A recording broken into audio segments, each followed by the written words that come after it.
Welcome everyone. Today we are going to learn about some major important facts on action potential. Now I have already made a separate video on action potential. In that video I have discussed about what is depolarization, repolarization, hyperpolarization, refractory period and different types of action potentials. Now in this video I will be talking about these 6 major important facts. The first point I want to mention here that action potential is an electrical signal, because if we insert a microelectrode inside a neuron and if we connect the microelectrode to a battery, then the battery can generate current and the current can actually generate action potential in the neuron. So action potential is an electrical phenomenon, so we will call it electrical signal.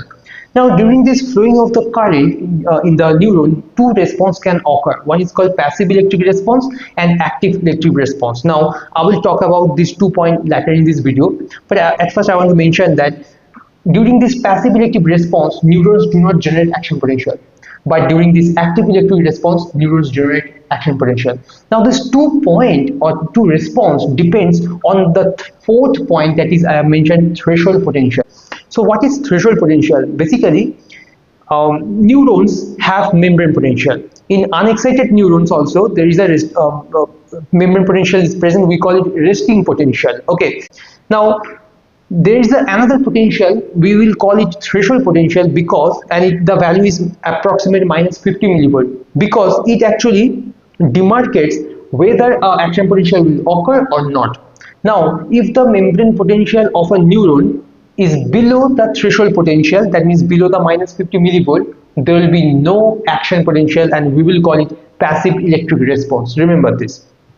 And if the membrane potential of the neuron meet or exceed, that means equal or above the threshold potential, then action potential occur, a full firing occur.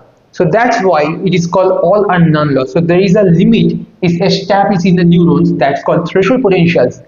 Below the threshold potential there is no action potential, we will call it passive electric response, and above or the equal of the value of this threshold potential, a full firing will occur, we will call it active electric response, and there will be an action potential. So all or none law.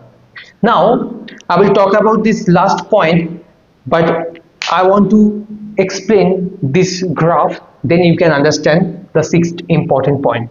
That is, I have drawn here different magnitude of current in 6 different conditions and corresponding membrane potential change in the neurons.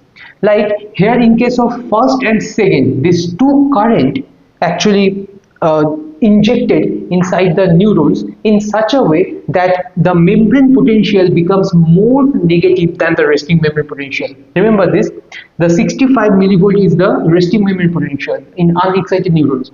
If we inject currents that makes the membrane potential more negative than resting potential, we call it hyperpolarizations.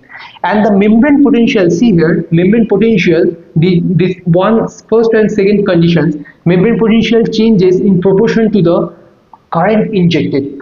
So as you can see, the second current is actually less than the first current, so the membrane potential is more actually negative than the first membrane potential. So when we inject current that makes the membrane potential more negative, there is no action potential will occur, and we will call it passive electric response.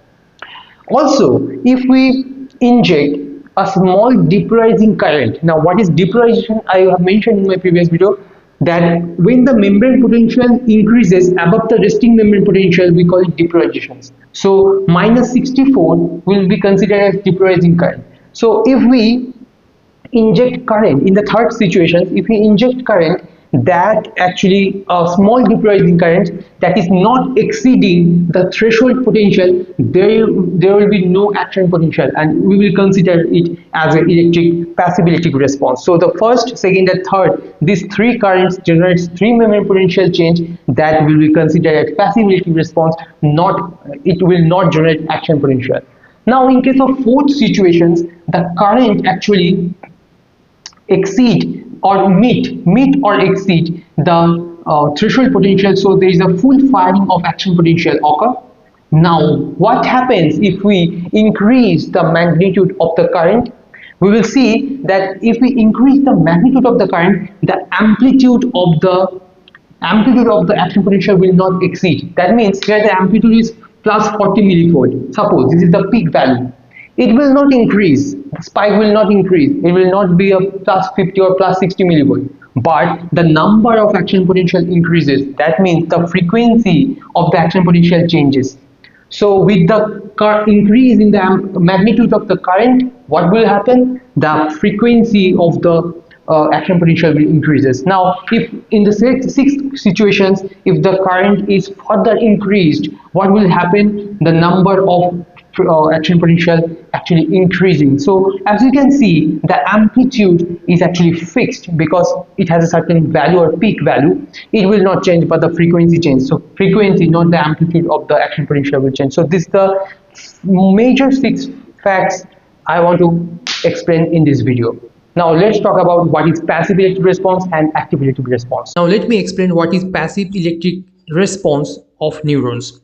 If we inject current that makes the membrane potential below the threshold potential, like threshold potential is minus 50 millivolt, but the injected current if generates membrane potential below the threshold potential, the membrane potential will decay as with the increasing length of the actions, and it is because of the leakiness of the current.